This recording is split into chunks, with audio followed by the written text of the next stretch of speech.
My name is Idil Aston, and this is my midterm for AHS 115. First thing that I learned through the paintings of Rio de Janeiro, the struggle of migrant workers in the fields, and that Brazil had learned better concept when it comes to designing buildings than the USA has ever done with their own country.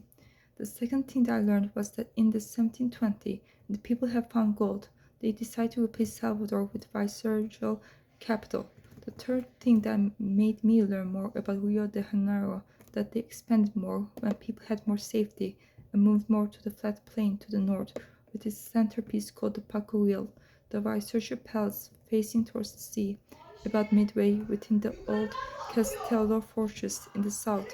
and the Benedictine monastery on the north. The fourth thing that I learned is that Rio de Janeiro has south walls of mountains in the west, which made it harder for the people to expand the city toward the direction, even though Brazil became a republic in 1889, which went backwards towards the coast, and now in the south around the Parque Florino, the base of the Castelo Hill.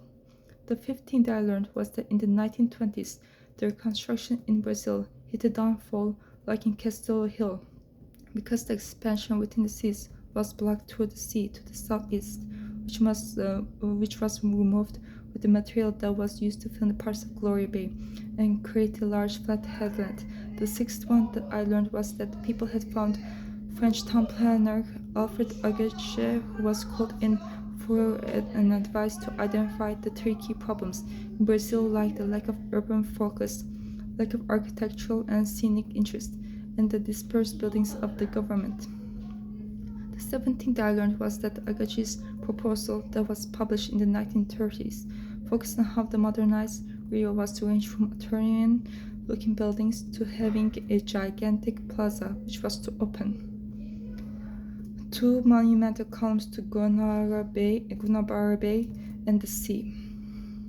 The eighth thing that I learned was that Agachi is very important when it comes to recognizing what the city needed to stay far away from densely overcrowded area over the port, and that the Avenida Central Rio Branco should have something important to go to rather than the beach for the people.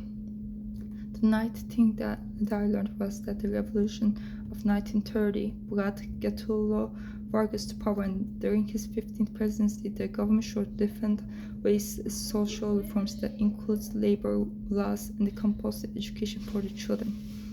I found interesting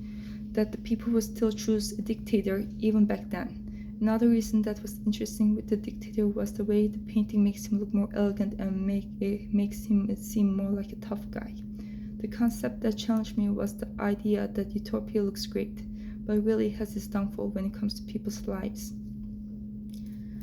The artists and artworks I would like to dig into more are Candido Portinari, who created Mestizo with oil on canvas, and Le Corbusier, who created Villa Savoy Prosti on a still frame. I've chosen Candido Portinari Mestizo on oil canvas because of the way he shows seriousness with the person he drew that reflects that person's job. Le Corbusier on Villa Savoy Poesy with the still frame because of the way he shows dimensions through the beauty of the building and the idea of perfection to everyone who sees the building. The connections that I have made between the material in this class and another culture course that I have taken is that both show the struggle within the hardworking middle class, even if the outside with the buildings mesmerizes people with the concept of living in a fantasy and not in the reality.